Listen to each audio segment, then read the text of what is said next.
fé sempre cura.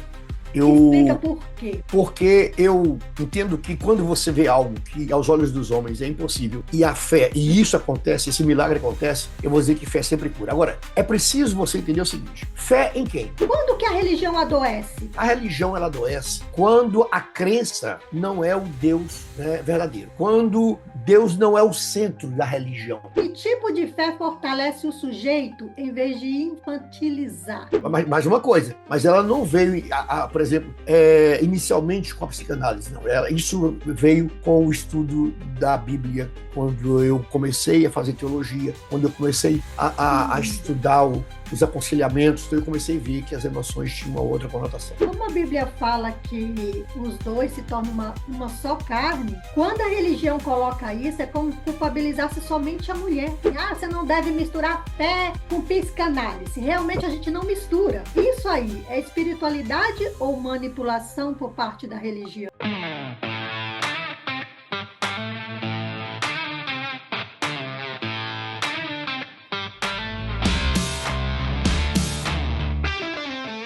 Hoje a conversa é sobre fé, dor e responsabilidade, onde a religião cura e onde ela adoece. Sem romantizar, sem atacar, mas com verdade, o meu convidado de hoje é o pastor da ADMC em Cheltenham, na Inglaterra. Senhoras e senhores, no Talk Show de hoje com vocês, pastor Jeremias Filho. E ele tem uma frase: a minha fé, ela é irrevogável. O que vocês não sabem é que ele também é psicanalista. Tem certeza que está pronto para esta conversa, pastor? Olha, a coisa vai pegar. Também estou achando, viu? Um pastor A coisa vai pegar. psicanalista, realmente. Seja bem-vindo, pastor. Muito obrigado pelo seu tempo aqui, viu, com a gente. Ok. Então, vamos iniciar essa conversa. Maravilha, maravilha. Vamos lá. Antes de tudo, vamos conhecer a pessoa do pastor Jeremias, claro, e do psicanalista também. Antes de ser pastor e psicanalista, você já quebrou emocionalmente? Sim, quebrei, inclusive por várias vezes, muitas vezes.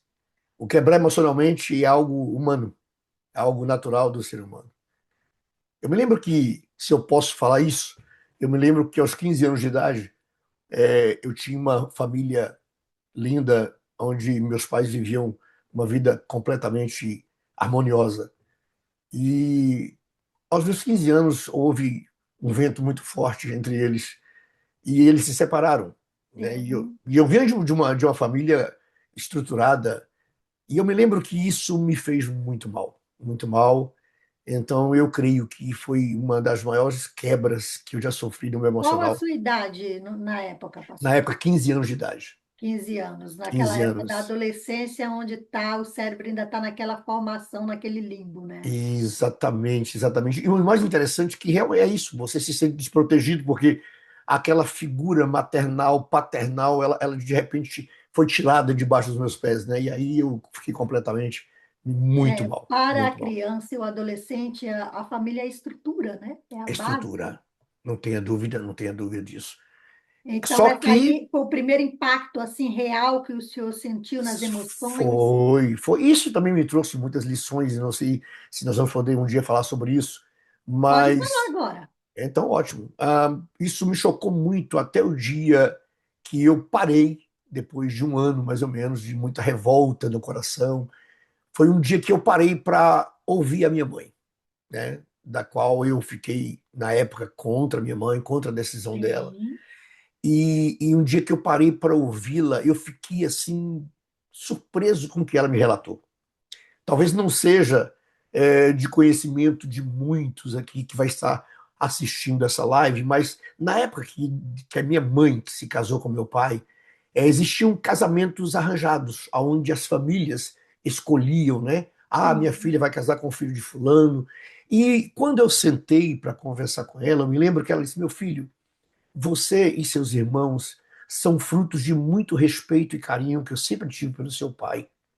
Mas, na realidade, eu nunca fui totalmente apaixonada por ele, como uma noiva vai para o noivo, como uma esposa vai para o esposo, porque aconteceu comigo assim, os meus pais que decidiram com que eu ia casar. Então, foi uma coisa assim, é que eu fui compreendendo a razão pela qual um dia ela parou, desistiu. Chegou um ponto que ela disse, eu não quero mais viver isso. Ela viveu até um certo ponto, viveu bem. O mais interessante, como eu te falei, que eu sofri muito emocionalmente no caso da separação, é porque durante 21 anos de casado que eles ficaram, eu nunca ouvi meus pais brigarem.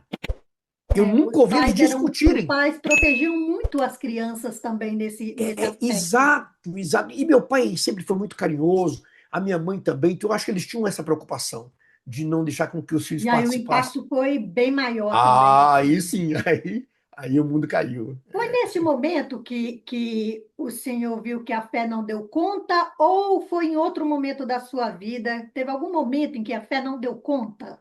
Olha, eu acredito que nessa época eu não me dei conta, mas já é um bom exemplo que ali eu não utilizava da fé, em primeiro lugar, né? Porque foi algo que me aconteceu. Eu tinha apenas 15 anos, era entrando para uma adolescência praticamente, saindo de um junior para uma adolescência, então eu não tinha Exato. muita experiência de vida, mesmo porque, como eu te disse, eu tinha uma família estruturada e eu era muito bem protegido, então muitas vezes eu não sabia ainda discernir algumas coisas, né? Sim. O que você acreditava sobre sofrimento psíquico que hoje você não sustenta mais? Olha, eu vou ser sincero para você, que é muito interessante isso. Eu acreditava que o sofrimento psíquico, em primeiro lugar, uma linguagem bem conhecida, não é? Era frescura, era Sim. algo que as pessoas inventavam ou porque queriam chamar atenção. Mas hoje, literalmente, eu compreendo na plenitude sobre essa desordem emocional. Mas, olha, Entendi. mais uma coisa, mas ela não veio, por exemplo, inicialmente com a psicanálise, não. Isso veio com o estudo da Bíblia, quando eu comecei a fazer teologia, quando eu comecei Que a lindo. estudar os aconselhamentos, então eu comecei a ver que as emoções tinham uma outra conotação. Que legal, muito interessante isso. É, Então vamos direto ao assunto. vamos Fé lá. sempre cura? Fé sempre cura. Fé sempre cura. Explica Eu, por quê. porque eu entendo que quando você vê algo que aos olhos dos homens é impossível, e a fé, e isso acontece, esse milagre acontece, eu vou dizer que fé sempre cura. Agora, é preciso você entender o seguinte: fé em quem? Porque nós precisamos entender, nós estamos falando de fé, mas Muito bem pontuado. existe a fé natural, existe a fé essa que você acredita que vai dar certo, o seu propósito, o seu trabalho, você acredita que o voo vai ser uma maravilha, então é a fé natural. Agora, a fé, aquela fé sobrenatural, que é a fé salvífica, que é a fé em Deus, essa literalmente cura. Tá? Uma outra pontuação que eu quero fazer. Mesmo que você entenda fé em que Deus, tá? Aí agora eu tenho Uau, é necessário eu agora o senhor foi dizer bem profundo mesmo. em que Deus, porque o único Deus que eu creio que não falha, e a palavra dele diz que os propósitos dele não podem ser frustrados, é esse Deus, criador dos céus e da terra. Então, se a fé é nesse Deus, criador dos céus e da terra, a fé sempre vai curar. Agora me diga uma coisa, pastor Jeremias. Uhum. Muitas das vezes o crente culpabiliza o diabo. Como psicanalista, É. você já inocentou o diabo?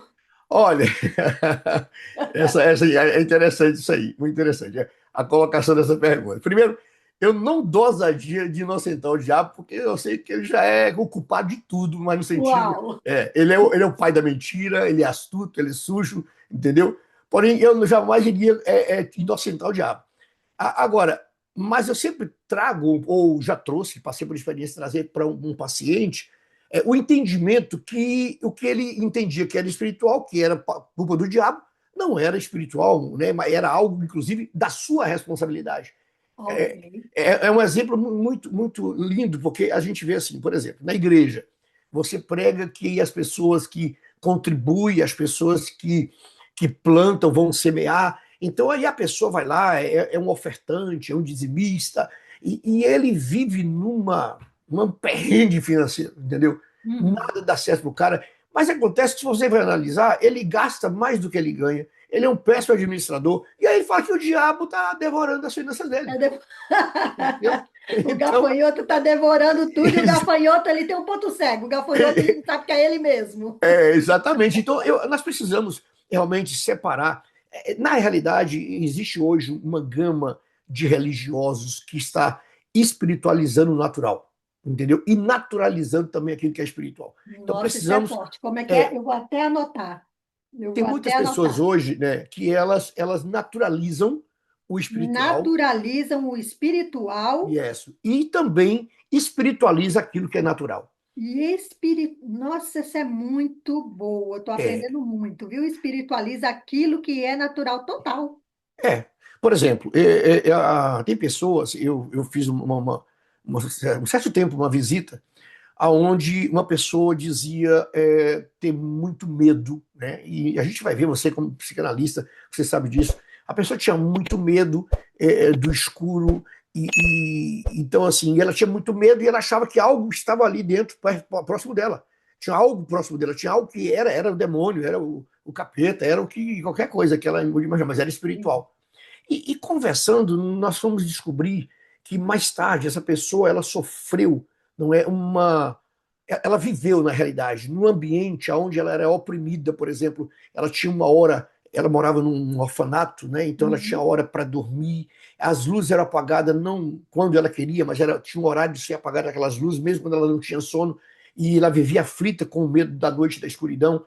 Então, e isso ela carregou por todo esse tempo Nossa, até pouco tempo atrás, quando nós descobrimos a razão e a fonte e tratamos isso, e hoje ela está aí, tranquila e calma, vivendo, não é um que conforto legal. emocional. Isso, mas isso, É um trabalho, para mim, quando utiliza a fé, né, e a ciência, é um trabalho completo, né?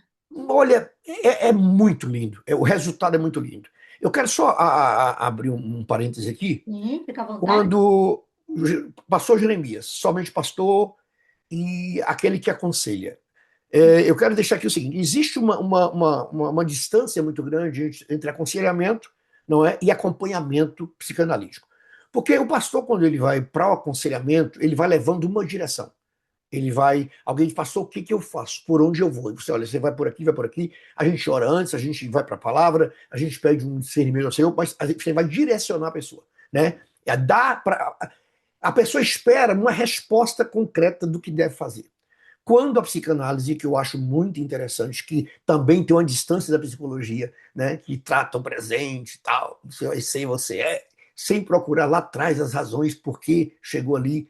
Então, eu gosto muito da psicanálise por causa disso, porque nós encontramos um caminho a partir da origem do problema. Da origem do problema. Eu não sei por que depois dessa questão da psicanálise, que eu me tornei um psicanalista por incentivo da minha esposa, pra você ter uma ideia, ela me via sempre aconselhando e por muitas vezes eu disse a ela assim, olha, eu me senti impotente diante de uma situação que eu vi hoje, eu não soube resolver. Eu não sei resolver essa situação. E aí a gente conversando muito, eu expliquei para ela qual era a minha incapacidade naquele momento, né? Aonde eu encontrar essa deficiência de poder ajudar a pessoa.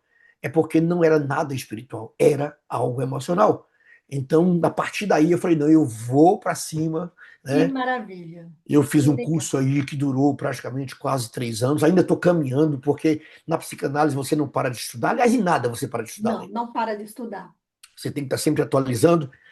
E depois que você chega, né, com a idade que eu estou, hoje eu estou com 65 anos, é preciso ainda ter mais afinco e zelo no aprendizado, porque a mente já não registra mais como antes. É. Mas, enfim, Eu gosto como psicanalista, eu também gosto desse olhar cristão, mas às vezes as pessoas acham assim, ah, você não deve misturar fé com psicanálise. Realmente a gente não mistura, não né? mistura. Mas É. existem algumas pessoas que são cristãs e elas Uhum, querem esse olhar cristão também, uhum, além da clínica psicanalítica. claro. Né? E aí a gente já pode dar uma ajuda, porque a pessoa ela quer uma outra visão além somente da psicanálise. Mas isso não quer dizer que se a pessoa não quer nada de fé, nada de coisa, a gente só vai tratar na psicanálise, que fique bem claro isso, né? Exatamente.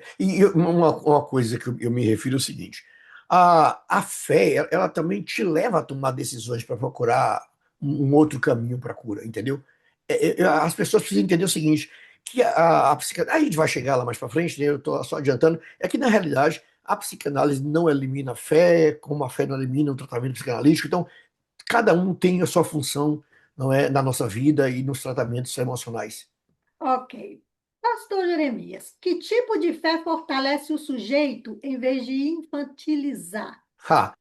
Olha, eu vou responder para você bem rápido. Ó, a fé genuína em Deus o Todo-Poderoso. Porque, por exemplo, a fé que infantiliza, ela é aquela fé em algo que não tem o poder de mudar a situação.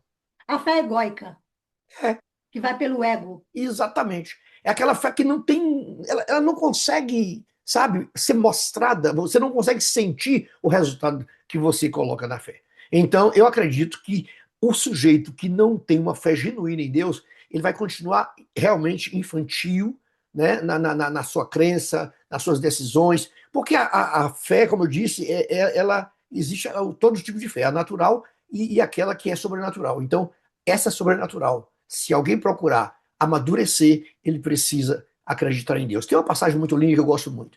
Entrega o teu caminho ao Senhor, confia nele e o mais ele fará. Então, assim, quando eu entrego, eu estou sendo maduro, eu estou tendo certeza plena em que mãos eu entreguei a minha vida ou o caminho. Então, a partir daí, eu não vou fazer meninice, não vou ficar emburrado, não vou murmurar, porque eu sei que está nas mãos do Deus Todo-Poderoso. Muito bom. Então, agora é aquele momento do podcast que eu Aham. faço aquelas perguntas meia que ninguém Hum. gostaria de perguntar, mas não tem coragem. Meu Deus! Vamos E lá, se eu puder. eu recebi uma seguidora que ela me disse assim: sofri por 7 anos violência doméstica. E tudo que eu Hum, ouvia da religião era que orasse pelo meu ex-marido, porque a mulher sábia edifica a casa. Meu Como Deus. se houvesse essa situação, pastor Ó, Jeremias? eu creio que a gente vai ficar aqui até amanhã nesse podcast agora, que temos que receber. A É primeira. polêmico, é polêmico. Primeiro, assim, a primeira coisa que eu fiquei feliz nessa narrativa dessa seguidora, ela dizer meu ex-marido. Ele já não é mais marido dela. Aí eu fiquei feliz. Entendeu? Sim. Primeiro, pelo seguinte: existe um texto bíblico que eu gosto muito, que Paulo escreve para a carta de Éfeso, ele diz o seguinte: vós, maridos, amai vossa mulher. Olha que coisa maravilhosa. Como Uau. também Cristo amou a igreja e a si mesmo se entregou por ela. Eu ministrei num determinado encontro de casais, onde eu digo, e aí ficaram todos assim, e isso é normal, é você entender, dentro desse contexto dessa palavra, que a única razão pela qual o homem pode morrer e deve morrer é pela esposa. Então, esse texto inclui qualquer tipo de agressão física, psicológica, sexual ou moral. Eu acredito assim que a igreja ela precisa incentivar as mulheres que sofrem violências, né, a denunciarem os abusos e agressões. Não podem silenciar-se em prol da manutenção do casamento. Agora, olha bem, olha isso que você me falou aí. Mas disseram para ela que a mulher sábia edifica a sua casa, né? E a continuidade mas a insensata derruba com as próprias mãos. Tá bom, então vamos falar de sabedoria. A sabedoria de Salomão é pregada por ele e envolve gentileza. Olha que coisa interessante. Diálogo, cuidado com as palavras, né? E também gestão emocional. Então, a decisão de fazer uma denúncia está exatamente nessa gestão, entendeu? E eu entender que eu não vou mais viver sofrendo ou debaixo desse jugo, correndo risco de vida. Então, é você administrar bem essa sabedoria, utilizar na medida e no momento correto. Como a Bíblia fala que, né, os dois se tornam uma só carne, quando a religião coloca isso, é como culpabilizar-se somente a mulher, como a É, responsabilidade dela fosse toda dela, sim, de estar com uma pessoa insana, fazendo violência, e que ela tem que ser a sábia e a salvadora disso. é, Tira totalmente a responsabilidade do homem, do marido, é. do provedor. Só que assim, essa palavra que foi lançada para ela, me perdoe quem a lançou, né? Mas não condiz com o momento dela. Entendeu? Você precisa ficar sofrendo, levando tapa, porrada, porque você tem que ser a mulher sábia da casa. Mas isso não é sabedoria, isso é burrice. Entendeu? Vi- Viver dentro de um sofrimento para manter as aparências ou porque interpreta essa palavra de maneira errada, isso realmente é falta de conhecimento. Eu acho que na sabedoria está a decisão de querer mudança, entendeu? A pergunta que não quer calar. Uhum. Isso aí é espiritualidade ou manipulação por parte da religião? Olha, eu vou ser sincero, isso nunca foi espiritualidade, tá? E quando não é espiritualidade, se torna manipulação. Porque é muito fácil você. Eu costumo dizer que, assim, tem uma expressão que fala assim, ó, é muito fácil nós termos fé para os outros. Mas quando o nosso calo dói, aí a fé, ela ó, desfalece. É. Entendeu? Eu passei por alguma experiência na vida, algumas experiências na vida, onde eu vi casamentos serem restaurados, tá? Sim. Pessoas mas eram níveis diferentes de agressões, eram níveis diferentes de sofrimento, mas mesmo que, eu entendo que mesmo que muitas vezes se torne algo grave, o que muda é o reconhecimento do erro. Enquanto alguém não reconhece o erro, ele vai continuar fazendo, ele não vai aceitar tratamento, ele não vai aceitar ajuda, né? Então, assim, essa semana eu recebi uma ligação de um jovem e ele disse assim para mim, pastor, eu estou à beira, meu casamento está à beira de um colapso e eu preciso de acompanhamento, eu preciso de terapia, aliás, nós precisamos de terapia. E ali aí eu fui ver, e então assim, a esposa tinha colocado para ele: olha, só dou uma chance de continuar, porque eu quero continuar, mas eu não quero viver mais no sofrimento. Mas isso só pode acontecer se nós tivermos um acompanhamento profissional. E os dois são cristãos. Isso quer dizer o seguinte: a fé existe, mas ela está sendo usada para entender que existe um outro caminho que eles podem ser ajudados. Uau, uau. Então vamos equilibrar isso aí. Nós falamos Uhum, daquela fé, né, entre uhum, aspas, que é aquela religião que adoece, mas então uhum. vamos equilibrar. Quando que a religião realmente ajuda a saúde mental? Oh, legal, legal. Olha, a religião, primeiro é o seguinte, religião. Vamos falar o que é a palavra religião? Porque nós estamos falando de religião, nós estamos falando de fé, e são coisas que na hora de falar, são coisas que parecem ser diferentes. A religião é uma palavra que ela vem do grego, né? Da palavra religare, É e legal. que significa que você precisa estar ligado em alguma coisa, Sim. né? Você precisa acreditar em alguma coisa. Então, eu acredito o seguinte, que a religião, aí falando de fé, é acreditar, né? Que a religião, ela realmente ajuda a saúde mental. Porque, se você for analisar, eu li um estudo esses dias que todas as pessoas que têm uma religião, que têm fé em alguma coisa ou em alguém, essa pessoa tem uma tendência de ser menos ansiosa, ela vive menos angustiada.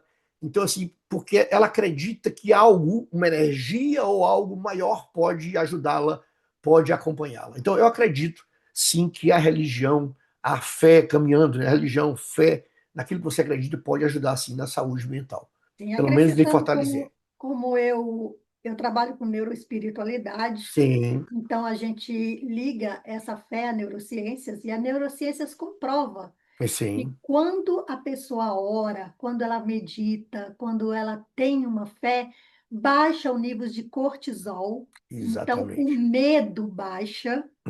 Olha Uhum. que interessante, É muito né? interessante. E ela fortalece também o sistema nervoso dela, porque Sim. ela acaba a pensar positivo, a criar novos caminhos neurais de pensar positivo para que a cura Uhum. aconteça. E o que é Isso. mais importante que a neurociência destaca nessa cura da religião é que é muito mais forte do que o placebo. A Olha cura isso. vem mais forte do que o placebo. Uhum.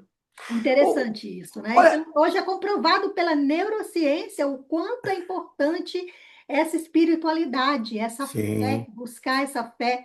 E tem, assim, é bem vasto mesmo os estudos do que acontece no cérebro humano, né? Uhum. Quando a pessoa tem uma espiritualidade mais fortificada. É verdade. Eu acredito assim que a questão da fé ela vai gerar a esperança, né, de um resultado positivo.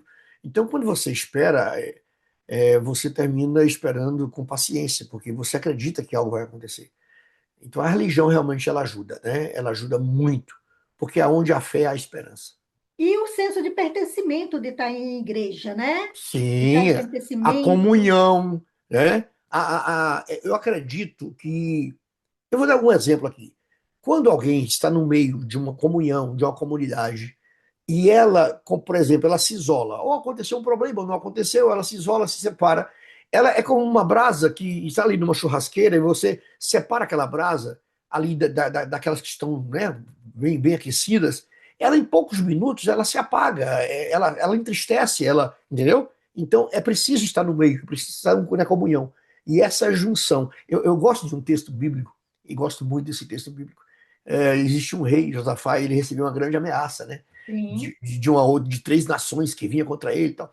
Bom, e no final, a palavra de Deus diz bem clara, ele diz assim, e ele juntou a congregação, ele juntou o povo para junto orar, para junto interceder, para junto torcer pelo outro, para junto Uau, abraçar, para junto chorar. Então, eu creio que o ser humano em si, ele precisa estar em um ambiente onde haja comunhão.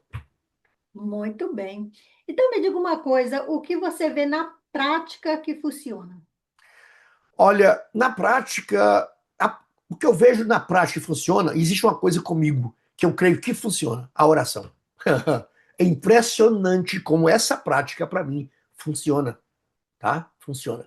Eu me lembro de uma certa feita que, ou inúmeras situações que eu passei, que a oração foi assim algo tremendo, notório.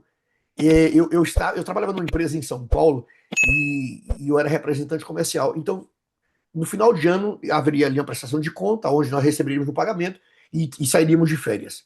E eu tinha em casa minha esposa e meus filhos, como sou baiano e morava em São Paulo, eu tinha em casa meus filhos e minha esposa com um carro pronto, cheio de presentes, tudo comprado com muita antecedência para ir para a Bahia, para visitar os parentes, para levar. Eu vi até um vídeo seu visitando seus pais um dia, eu achei muito Sim. interessante, né? É aquilo ali, é maravilhoso, é festa. Então, e eu sabia que eu não tinha recebido de alguns clientes, quase na época, R$ 8.000, e se eu não apresentasse aquilo, eu iria pagar, eu não teria pagamento, eu não poderia viajar. Pronto. Eu fui para essa reunião e eu confesso a você que eu estava chorando, literalmente emocionado e orando. Deus, o que, que eu vou fazer? A minha família está lá me esperando, meus filhos, crianças me esperando, eles não têm culpa, eu não gastei esse dinheiro, eu não recebi, e eles vão descontar meu pagamento. E eu fui orando. E engraçado que eu me lembro que eu parei num semáforo e eu tava, lágrimas no rosto, e eu olhei do lado, e tinha uma pessoa me olhando, e ele ficou surpreso. Ele falou assim: o que está acontecendo com essa pessoa?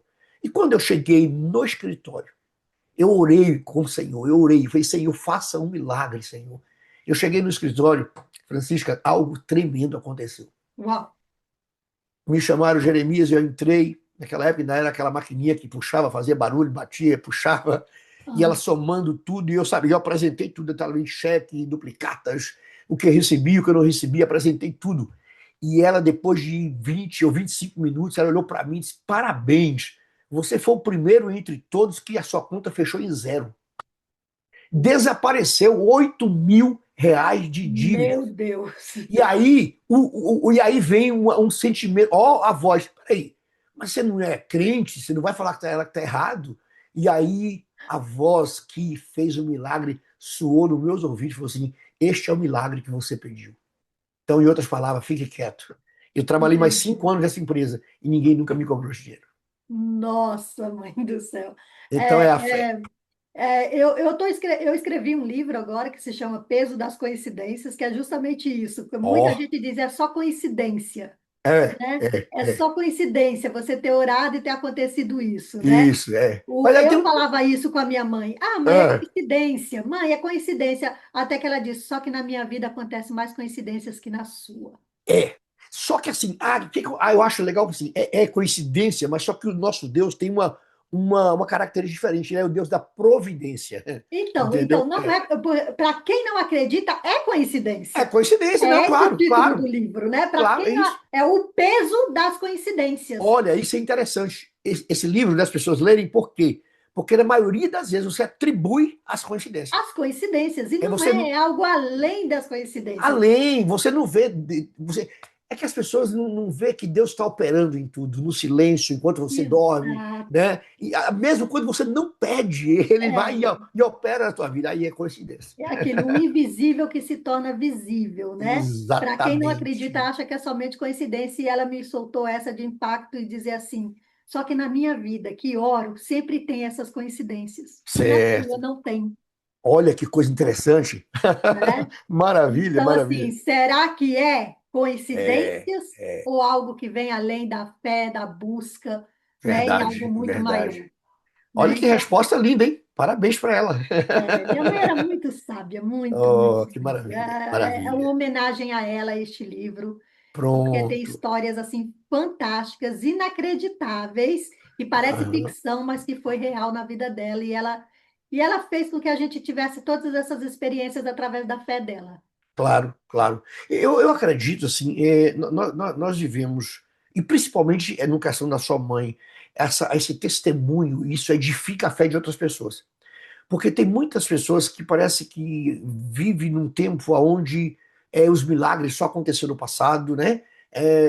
Eu digo que existe um monte de religiosos nostálgicos, porque vive com o mar se abrindo, vive com o Jordão parando, vive com o sol parando. Então, assim, e parece que só é os milagres de ontem. Mas a Bíblia diz que Jesus é o mesmo ontem, hoje, eternamente. Ele operou ontem, ele opera hoje, ele vai continuar operando até a eternidade. Então, assim, existe algo que se está faltando milagre é porque está faltando algo. E no meu ponto de vista, as duas coisas que faltam é oração e fé. E é isso, exatamente isso também que o livro conecta, que é Uhum. as passagens, os milagres da Bíblia, atualizados para o século XXI, aos Oh, milagres de hoje. maravilha! É isso aí. Entendeu? Que tem É isso essa aí. comparação de quando você chega, como na abertura do Mar Vermelho, você chega ali, você sabe que não tem mais nada que fazer, Deus entra com a providência e faz. Francisco, é interessante. Esse termo não tem nada o que fazer. Eu olho para Abraão, né? Aquele momento que aquele garoto pergunta para ele, fala, Cara, pai, tipo assim, deu tá ruim, aqui, não tá tem mais nada o aqui, que fazer, já é. era. E ele diz, pai, tá aqui, pai, a lenha, tá aqui, sabe? E cadê o cordeiro? Cara, é aquele coração daquele pai, é por isso que ele representa a Que fé, o fé. pai da fé, né? Mas essa fé dele, o que é mais bonita, é porque ele tinha intimidade, ele conhecia Deus. Claro, claro. E Ele ele já tinha recebido conhecia. a promessa de Deus, que ele seria pai de uma grande nação. Mas peraí, mas se acaba em Isaac, como é que ele vai continuar? Então já existia uma promessa e ele sabia disso, entendeu? É, a É, intimidade com Deus é uma coisa muito, por mais que ele, tipo assim, a gente não sabe o que Deus, mas eu sei que é um Deus de amor, eu sei que é um Deus de misericórdia, eu sei que é um Deus de palavra. exatamente. E é por isso que a Bíblia fala que foi tributado a Abraão, né? Foi por justiça ele ser amigo de Deus. Por justiça, porque ele acreditava.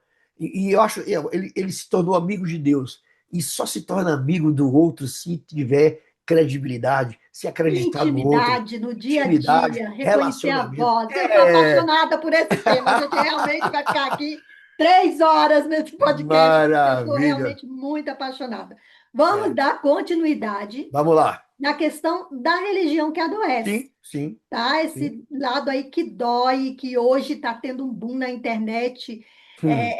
falando disso, né? Quando que a religião adoece, pastor Jeremias? Olha, a religião, aí eu volto talvez a uma resposta parecida que eu dei antes. A religião ela adoece quando a crença não é o Deus, né, verdadeiro. Quando Deus não é o centro da religião. Quando Deus não é a prioridade. Então, por que, que muitas vezes a religião adoece? É porque não tem veracidade. Religião, nós falamos essa palavra que é você se religar em alguma coisa. Então, aquela pessoa está doente porque ela não está ligada em algo saudável. Ela não está ligada em quem pode gerar para ela esperança, gerar para ela cura, entendeu? Então, assim, esse é o problema. Porque a pessoa que tem uma fé pautada, a religião dela é Deus no centro, ele não pode ser doente. Ele não pode ser doente, porque nosso Deus ele é perfeito. Inclusive, tem um texto que eu gosto muito que diz o seguinte: que a vontade de Deus é boa, perfeita e agradável. Então, se eu estou ligado a um ser que a vontade dele em minha vida é boa, perfeita e agradável, como é que eu vou ser doente? Não posso ser doente. Certo. Entendeu? É quando alguém Culpa, se liga à fé pagã. culpa, medo, repressão emocional, isso produz o quê? Angústia e ansiedade. Literalmente. Entendeu? Literalmente. É algo que hoje, se eu perguntar a uma criança e me dizer para ele assim, olha, quando alguém tem medo, né, como você mesmo mencionou, é reprimido emocionalmente, ele vai dizer, eu vou ficar triste, eu vou ficar agoniado. Isso vai gerar angústia e ansiedade, você sabe disso, pela profissional e a bela profissional que você é, pela sua experiência Muito e por obrigada. pessoas que você acompanha, você sabe que hoje em dia a humanidade está doente por causa de repressão. A humanidade está doente por causa de medo, culpa, né? Eu passei por uma experiência muito recente que, se fosse no passado, eu dizia, mas isso não pode adoecer alguém, né? Uma senhora, mãe de 3 filhas, e inclusive eu estou feliz porque nós terminamos, né, todo o acompanhamento, ela está super feliz, sentindo uma outra pessoa, isso é maravilhoso. E no início ela disse assim, olha, eu, todas as vezes que vem o meu período menstrual, eu fico 3 dias dentro do meu quarto, 4 se for necessário, não saio para nada, não falo com ninguém, mas isso não é uma TPM normal, isso não é. E ela começou a falar. E no decorrer do tratamento, nós descobrimos, voltamos lá na infância, lá na escola, teve um certo dia, olha que coisa interessante, que ela não sabia o que significava menstruação, porque ela não tinha sido esclarecida pela mamãe dela, né, Sim. na antiguidade. E ali o período veio quando ela estava na sala de aula. E ela Nossa, tomou aquele susto que ela viu, né, aquele sangue escorrendo pela perninha sem dela, entender, né? sem entender nada, sem saber o que estava Meu acontecendo. Deus. E ela diz claramente: eu me sustentei ali para que ninguém visse, mas chegou um ponto que não dava mais. O medo fez com que ela levantasse, corresse para a professora, e quando ela levantou e correu, a roupa dela estava suja, e todas as crianças apontaram, né, e começaram a sorrir, outros ficaram preocupados. Então, isso gerou um trauma na vida dessa Com mulher, certeza. entendeu? Que ela, casada, mãe de filhos, e ela ainda ficava 3 dias para que ninguém a visse por causa disso. Então, é algo que a Ela ficou com o repressão cérebro dela congelado ali naquela situação. carregou uma culpa e um medo impressionante por toda a vida, entendeu? Então, ela era uma pessoa angustiada e uma pessoa ansiosa. Ela sofria literalmente de uma ansiedade crônica, mas graças a Deus está bem Ok. confortável. Prosseguindo para outra pergunta Vamos lá? que gostariam de fazer, mas não tem coragem, Meu Deus, vamos lá. principalmente para um pastor que é psicanalista. Meu Deus. Mas existe abuso espiritual? Sim, sim. E vou dizer mais, em grande escala. Em grande escala. Nós temos hoje, infelizmente, não é o pastor Jeremias que está falando isso, é a Bíblia que diz isso, sobre a questão dos falsos profetas. E os falsos profetas, eles fazem exatamente isso. Eles abusam espiritualmente das pessoas, inclusive utilizando através da fraqueza emocional das pessoas. Entendeu? É interessante quando o líder, o falso líder, ele abusa, ele utiliza do momento de fraqueza emocional. Pessoas debilitadas porque não tem trabalho, né? Porque está sofrendo emocionalmente por causa do material, pessoas debilitadas por causa de uma crise no casamento, e essas pessoas prometem muita coisa que não existe, não é porque eles não trabalham com a verdade. Então existe sim um abuso, hoje em dia principalmente, isso está em grande escala. E por isso eu sempre carrego comigo uma coisa e falo para a igreja da qual eu pastoreio. Se existe um dom que você deve pedir a Deus, é o dom do discernimento, para que você não seja enganado. Esse dom ele é lindo, ele vai fazer com que você não sofra prejuízo onde você iria sofrer se você não tivesse vigilante. Então, eu acredito que existe sim e precisamos ter cuidado. Eu acho que todos eles precisavam ser presos, entendeu? É isso. Muito bom, muito bom. É bom ter um pastor com uma mente expandida aí, uma mente crística, né? Que realmente tem essa consciência. Olha, Francisco, tem uma coisa interessante. Eu passei por Eu não estou dizendo que assim, eu não estou dizendo que essa pessoa, Deus não pode usar ele, esse profeta, mas o problema é que às vezes Deus, eu acredito que Deus dá um dom para alguém, ele recebe esse dom, ele vai utilizar esse dom no ministério, porém ele vê que está havendo uma repercussão, que pode ir mais além, aí ele começa a acrescentar situações, acrescentar coisas que Deus não disse, né? Só que na época do Antigo Testamento era interessante que Deus matava o profeta. Porque É. Jeremias falou assim: olha, Verdade, ia morrer tanta gente hoje, pastor, que então, poxa vida. Jeremias trouxe uma promessa de Deus que aquele povo ia ficar em Babilônia por um longo tempo. Aí veio o outro profeta querendo se. Não, é só 2 anos, é o Ananias. Aí Deus manda o Jeremias lá falar com ele: ó, diga a ele que este ano ele vai morrer. E ele morreu mesmo. Então, assim, as promessas de Deus elas são infalíveis, mas as promessas desses falsos profetas estão matando a fé de muita gente. De muita Olha, gente. chegou um ponto agora, um ponto bem específico aqui que eu liguei. Uhum, Você falou uma coisa muito interessante. Naquela uhum. época, os profetas, né, Deus matava eles, né? Hoje não mata mais por quê? Olha, hoje nós temos a questão da graça, onde as pessoas têm uma chance de recorrer para Deus em arrependimento. Eu quero falar de um pecado de antes e que houve perdão, nós só não matava, mas nós temos um exemplo na Bíblia de Davi, né? Davi, um homem que fez uma trama muito grande para ter uma mulher, né? Para que ninguém descobrisse, ele mentiu, ele matou, então ele fez coisas terríveis. Porém, existe uma questão: por que Deus não mata?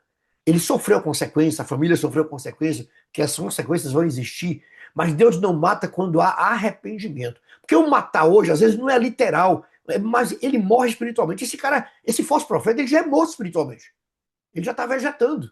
Então, eu acredito que o Senhor, quando Deus diz assim, olha, que o mundo mudou o curso natural das coisas. Um exemplo, tem na palavra de Deus diz. Uhum. E ele fala assim, e eu entreguei este povo, eu abri mão deste povo. Então, isso é morte, literal.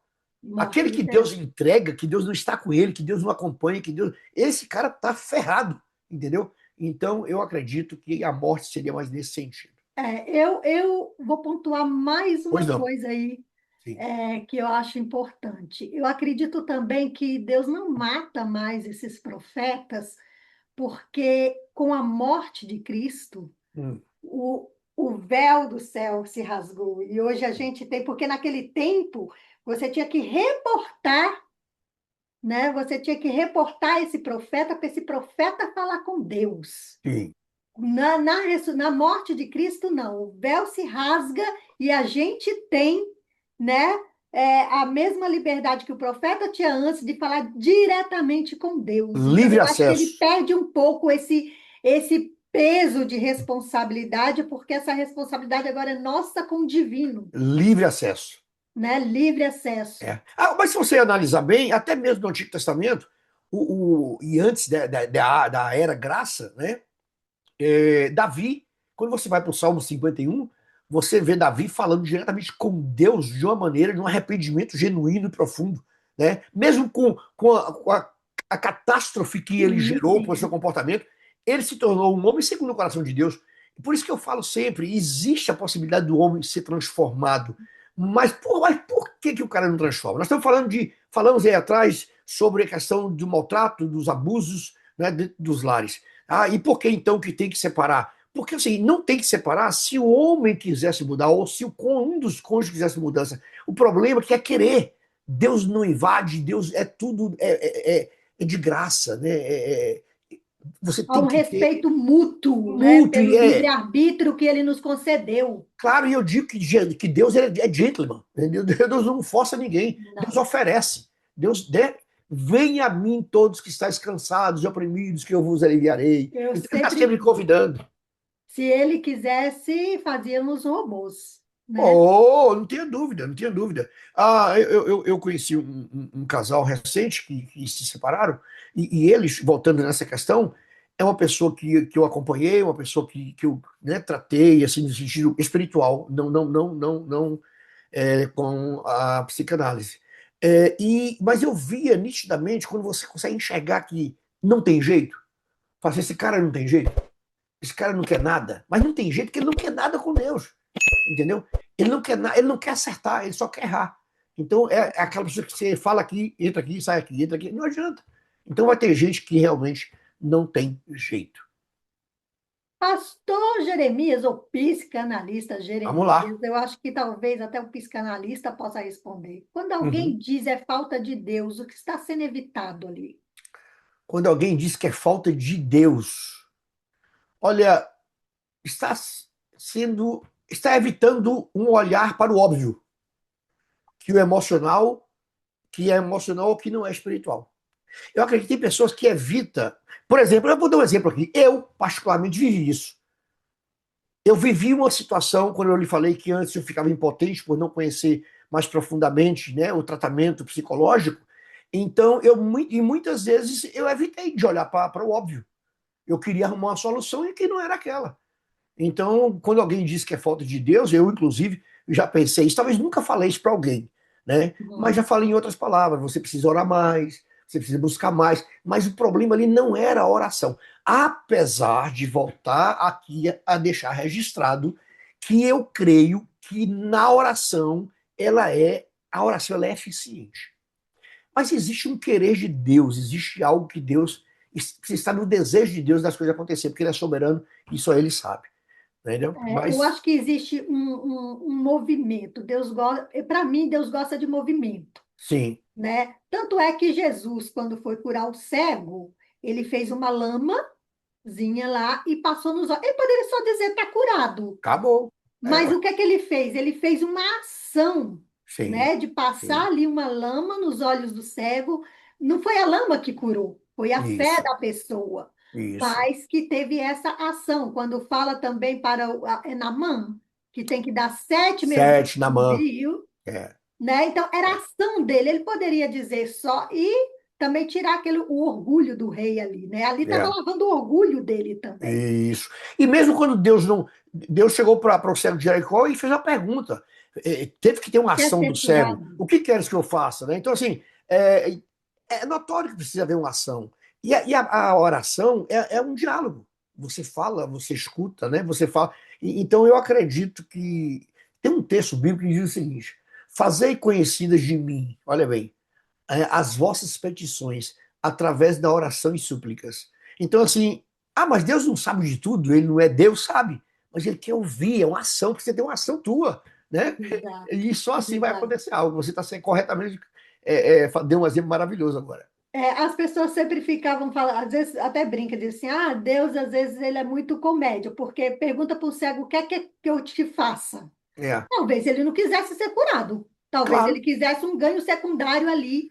é. Eu quero ganhar mais dinheiro, mais esmola, por Eu, exemplo. eu vou te falar algo que não foi do passado, não, coisa recente agora. Ah, Um irmão doente e ele está vivendo de benefício, está feliz da vida. Eu fui lá fazer uma visita e disse: Olha, eu vou orar para Deus te curar. Não, não, pastor, não ora para esse não sentido, ora não. não. Eu perco o benefício. Então, assim, é a inteligência divina de perguntar o que é que a pessoa quer realmente, né? Claro, Deus queria ouvir dele, entendeu? Deus queria ouvir. A verdade é Muito, essa. muito legal. Agora me diga uma coisa como psicanalista. A psicanálise, ela ameaça a fé? Olha, a psicanálise ela não ameaça a fé quando há entendimento que são distintas, entendeu? Que são distintas. Mas acredito piamente que a fé está muito além da psicanálise, isso é certo. Porque a minha fala no começo é que ela é irrevogável e ela está A acima de tudo. minha fé, ela é irrevogável. Só que é o seguinte, quando eu digo que a minha fé é irrevogável, ela é a fé em Deus. Em Deus. A minha fé natural, ela pode ser mudada. Porque Sim, eu posso acreditar em alguém hoje e amanhã não acreditar mais. Eu posso exatamente. acreditar que esse produto é bom e ele provar para mim que ele não é, então eu mudo a questão da minha fé. Agora, a minha fé em Deus ela é imutável, ela é irrevogável. Então, por isso, eu digo o seguinte: que são duas coisas distintas, mas eu acredito realmente que a fé está muito além da psicanálise. O inconsciente é inimigo de Deus? Olha, o inconsciente é inimigo de Deus. É inimigo de Deus? Olha, eu não diria inimigo de Deus, né? Mas muitas coisas que estão no nosso inconsciente pode gerar inimizade com Deus, entendeu? Porque no inconsciente está cheio de coisas que a gente quer fazer, né? E tá lá o ego tentando controlar. Então, assim, tem coisas no inconsciente que pode gerar essa inimizade com Deus. Tem muitas pessoas, e nós sabemos disso, é uma área que a gente trata, e você conhece que essa questão da repressão, as pessoas, no geral, a pessoa queria ficar livre para colocar tudo, fazer tudo da maneira que ela deseja, de estar nem aí para ninguém, e isso vai gerar inimizade com Deus. Então é só nesse sentido, mas não creio que o inconsciente é inimigo de Deus, porque o inconsciente foi criado pelo próprio Deus. Ok. E o que é que a religião precisa aprender com a clínica? Ah, muito bom, boa pergunta. E a clínica nunca foi uma ameaça. A clínica nunca foi uma ameaça. E o mais interessante é o que eu ouvi de pessoas, principalmente no meio, né, da fé, do evangelho, da igreja, pessoas dizendo, não, você agora vai fazer psicanálise, você vai para o inferno, ou você está louca, você perdeu a fé, você não ora mais. Então, é tudo isso que a gente está tratando. Então, a religião precisa aprender, não é? Que a clínica, ela não é uma ameaça, ela é algo que pode andar junto, que pode ajudar, né? E o que ela é muito importante, ela é importante na reestruturação da fé. A clínica, sabia? Uau! Interessante porque eu me lembro que recentemente eu estava conversando com alguém e essa pessoa disse assim, eu estou completamente desanimada, sem fé. Então, e aquela pessoa, depois do tratamento, aquela pessoa começou a acreditar em tudo que ela não acreditava, ela estava animada. Então, Uau! a clínica ajudou a ela adquirir essa fé. Então, isso é a prova que pode se andar junto, que pode ser companheira, né? Então, eu acredito sim. Muito bom. A gente está chegando aí na nossa fase final. Foi Ok, maravilhosa essa conversa. maravilha. Eu ficaria aqui umas 3 horas também, porque é um tema que eu amo. Mas uma frase para quem sofre Uma frase para quem sofre psicologicamente psicologicamente dentro da dentro da igreja. igreja. Igreja. Olha, eu digo para essa pessoa, busca cuidado para a mente. Buscar o cuidado para a mente é um ato de fé e sabedoria, tá? Então, não é porque você está na igreja exercendo a fé que você tem que viver sofrendo ou se omitindo, ou não, você precisa procurar ajuda profissional. Uma frase para os líderes religiosos que não acredita, que Hum, acredita que só a fé resolve. tá bom. Dê mais atenção aos problemas emocionais das ovelhas que Deus te confiou e escute-as com excelência. Muito bom. E para finalizar, um conselho para quem acredita que só orar resolve. Um conselho que acredita só para quem. Olha, eu acredito o seguinte: vamos pontuar aqui. Eu acredito, o pastor Jeremias acredita, que orar resolve, né? Mas não só orar resolve. A palavra de Deus diz assim: olha, em um determinado trecho da palavra, diz assim, vigiai e orai. Então tem dois verbos aqui: vigiai e orai. Então quer dizer que a oração sem a vigilância tá, né? Então eu acredito que só orar não vai resolver. Você precisa ter uma vida plena com Deus, de obediência. Nós temos um trecho lá em Deuteronômio 28, que é bem claro que quando você, aquele, né, que tem as minhas palavras, que as recebe, que obedece, existem Uhum. aquelas condições, será abençoado, não é? Então existe essa questão de você fazer o certo e ter o melhor de Deus na vida. É, e aí, até indo numa terminologia da palavra ora-ação. Ora Exatamente. mais ação. E, pô, muito bom, é isso aí. É a oração mais ação. É o que você mencionou naquele momento.